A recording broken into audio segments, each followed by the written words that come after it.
ቃል ጋሻ እያለን ነው የምንፈራ የምንደነግጥ። መስቀሉን ሁሉ ተመኩበት። ቤታችሁ ውስጥ ብዙ የመስቀል ስዕል አስቀምጡ። እውነቴን ነው የምነግራችሁ።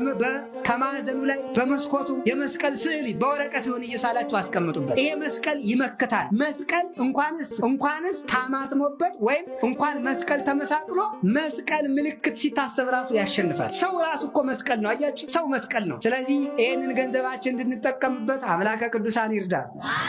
አምላከ ቅዱሳን ይርዳል።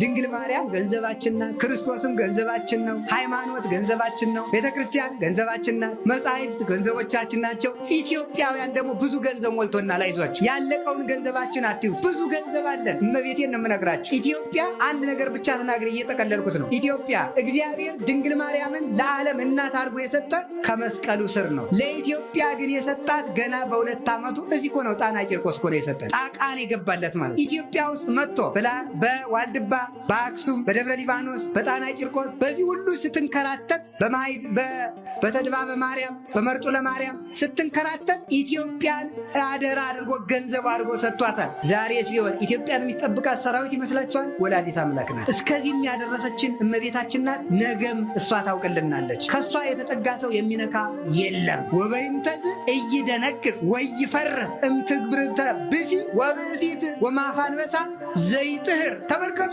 ስለዚህ ድንግል ማርያም አንቺን መከታ አድርጌ እጠጋለሁና አልደነግጥም። ከመሰባ ሀገር ዘይነብሩ ማይከለ ጥቅመ አድባስ ዘይንህል። በማይፈርስ አለት ስር ተጠግተው የሚኖሩ ሰዎች፣ የማይፈርስ ግንብ ሰርተው የሚኖሩ ሰዎች እንደማይደነግጡት ከአንቺ ተጠግቻለሁና በፍጹም አልደነግጥም። ወላዲት አምላክን ይዞ የሚደነግጥ ሰው የለም። በሰይፍ መካከል ሁሉ ኃይልን የምትሰጥ ኃያሉን እግዚአብሔር የቻለች የኃይል እናት ናትና እሷን ቃል ኪዳን እንድንጠቀምበት እግዚአብሔር ይርዳን።